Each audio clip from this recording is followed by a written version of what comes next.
Welcome, sports fans. The NFL draft is over. We're the dads of football, taking a look at what we thought based on the NFL draft. We're starting today with our three best. We're going to try to go as quickly as we can through these because we also want to go through later on in some other videos talking about worst and wow. So keep an eye out for those as well. Josh, okay if I take it with my three best. Take it away. All right. Three best. I'm going to start off with Philadelphia Eagles. No surprise. We talked a little bit later. You picked it out with my shirt. Yes, I'm a big fan that they took Cooper DeJean. I'm just surprised he fell to the second round. That was the thing that was boggling my mind. If anyone was watching on the live stream, it was throwing me through a loop. I mean, I really thought, like, come on, like he's a first rounder. But the fact that they got Quinion Mitchell, Cooper DeJean as your first two picks, wow. I mean, that might be the best cornerback drafting out of any team in the history of the NFL. Amazing. Hopefully, if they pan out, of course. Other than that, I liked the rest of their picks. I liked really Will Shipley round 4. I liked Aeneas Smith round 5, Jeremiah Trotter round 5, Keegan in round 5, Johnny Wilson. All just made a lot of sense to me. So I really thought the depth of their draft, despite the Cooper DeJean part, just Right. really played well for them. So that was one of my top picks. Number 2 is going to be a little surprising, maybe. It actually goes to the Washington Commanders. Um, I was kind of Ooh. surprised by that one myself because, you look at the pick and they're good, but I really look at their first 3+ picks. Jaden Daniels at quarterback, great move. I thought he was the guy they needed to get. Yep. You got Jay Newton, defensive tackle in round 2. He was one of my top 3 D tackles in the draft. Mike Sanderstrill out of Michigan, round 2, very underrated corner who did Iowa dirty when he played them. So I was a big fan of him. Ben Sinnott out of Kansas State was one of my best tight ends. So really, Yeah. their first 4 picks just knocked it out of the park. Later down the list, they got some decent picks. Luke McCaffrey in round 3. I think he's a talented receiver. And one of those guys that's high risk, high reward. We'll see what he ends up doing. But I mean, basically, they had me with those top 4.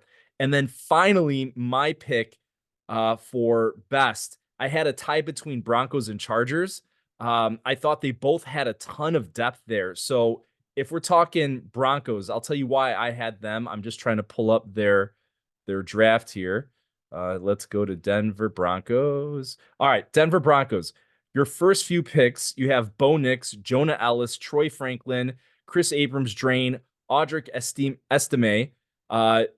I thought those were some great picks right there. So they were really Yeah. front loaded, and I love the depth of what they got. Troy Franklin in the 4th round, killing it. I thought that was really impressive. And then finally, looking at the Chargers, why I had it as a tie. Again, the depth. I thought I'm not a big Jim Harbaugh fan, but Joe Alt, Yep. Lad McConkey, Junior Colson as your top 3, I'm impressed with. And then when you go further down the list, I'm a big fan of Cam Hart from Notre Dame. And then you finish it off with Brendan Rice out of USC in the 7th round. The depth is there. So it's not just about your best pick. It's really top to bottom, and that's what I'm looking at. And I think all those teams really did a nice job. Yeah. So I'm going to piggyback right on the Chargers because for me, that is one of my three bests. And the Joe Alt pick, I think you and I talked about Joe Alt weeks ago, and, Mm-hmm. and, and everyone has, right, as being one of the best prospect linemen, in the last 10 years. Fantastic player, jumps right in with Slater on the other side. I'm excited to see where that goes. However, because I don't like Harbaugh, I'm going to interject here just a little bit. Did you see the cringe-worthy video of Harbaugh calling Joe Alt? I did So not see the now, so cringeworthy video. so Harbaugh had tried to recruit Alt. I mean, everyone did, but Michigan was hopeful to get him, and obviously he goes to Notre Dame, and so he calls Joe Alt and he says to him on the phone, "Who has it better?" It's just it's exhausting. Like the Harbaugh caricature that he sometimes becomes is a lot for me. Now that being said, Joe Alt, brilliant pick. We both love Lad McConkey. And I think at one point in time we both actually talked about Cam Hart. I love, and this is kind of what I love about this draft, at least for the Chargers. I love the addressing of needs. I love bringing in a couple of weapons and protecting your quarterback, shoring up a defense that needed it. And one of those receivers that he brought in, Cornelius Johnson, throwing some love to the guy he recruited at Michigan. I just, I, as much as I don't like Harbaugh, I love that move. Now, that being said, I think the Chargers killed it. For me, I think the Rams may have even outdone them. And I think Los Mm. Angeles just killed this draft because obviously the Rams have to address the Aaron Donald massive gap that is gone. And they do so in a pretty cool way, right? They go ahead and get Jared Verse and Braden Fisk back to back, 20 spots Yeah. apart, right? Then Mhm. they address the running back situation with Blake Corum, who, we've talked about here. Good for him. Glad the young man got drafted. That's all fantastic. That was their 83rd pick. But then they go to three consecutive picks of defense again. So Cameron Kinchins, who you and I both I talked about like out him. of Miami and how much we Yeah, I liked like him. him a lot. Brennan Jackson out of Washington State, who Mm. I think might I be a mentioned him. little bit of, yes, you did. And I Yeah. think there's a little bit of project in that, but I Mhm. love it.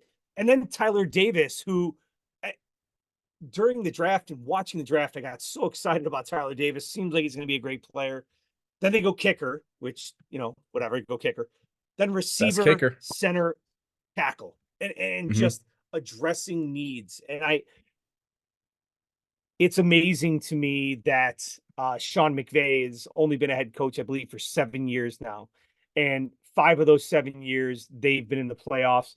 And it's drafts like these that keep him there. And it's exciting. It's fun to see all of that. So They so for they have me, that depth, like you said, those first 4 or 5 picks that they have, I thought they incredible. did a really nice job. You make a really good case for them. It was enjoyable to watch them pick. Now, my third best, so now Chargers and Rams.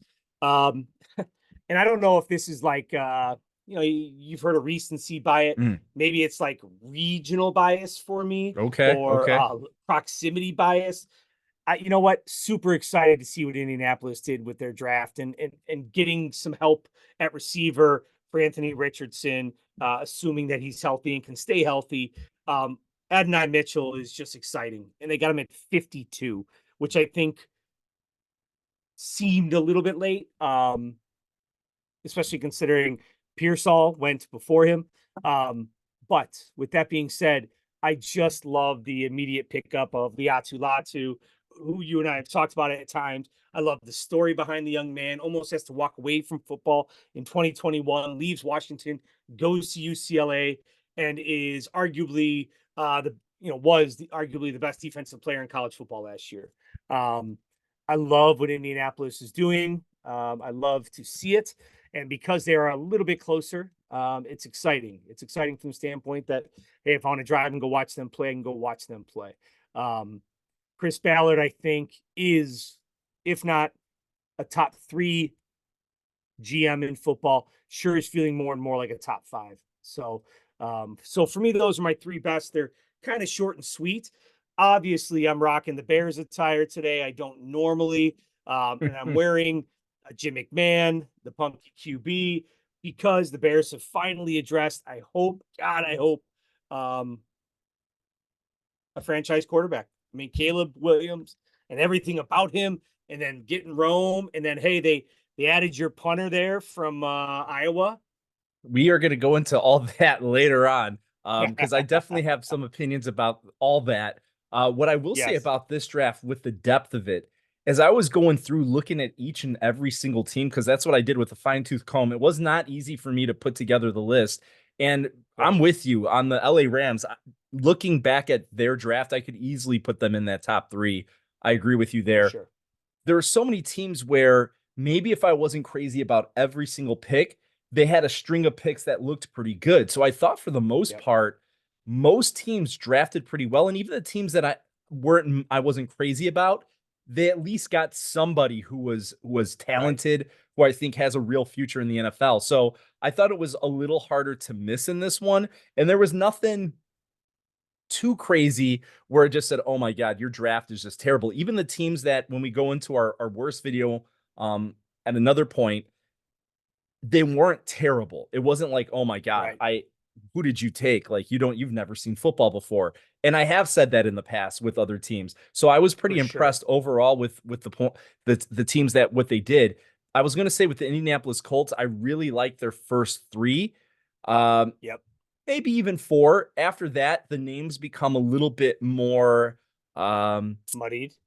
muddied. Yeah, it's Yeah. just like, names that they probably very evaluated very closely, but maybe not household names. Because again, I mean, granted, Anthony Jalen Gold or Simpson's Gold. yeah, I mean, Simpson's coming from Auburn, so people should know who he is, but one of those Right. guys that maybe expected to have a bigger profile, but didn't just live up to it for me. Right. So that's why I didn't have him on my list, but everybody else really from the top end to the bottom end, I thought did a stellar job. And those are going to be some really good rosters with those additions. Yes. I just thought it was a fantastic draft. A lot of fun to watch, a lot of great stories. It just felt like everyone was addressing their needs without having too many massive leaps. That's not to say there weren't any, but it did feel like even looking at the grades that have come out from CBS and Sports Illustrated and ESPN, Hmm. I think the lowest I saw was a C minus. I mean, and we'll talk about that in our For worst, sure. but overall, it felt like a very clean draft. And I thought Detroit put 100%. on what looked like a great party. So For sure. Well, those were our best. Will be interesting in a year for us to revisit and see what happens after that. yeah. But that was us being positive. The next one, we're looking at the worst, which again is hard to do because even at the worst, I don't think it's that bad. But we are No. going to be a little bit more negative on the next one. So thank you for watching, and we'll see you next time.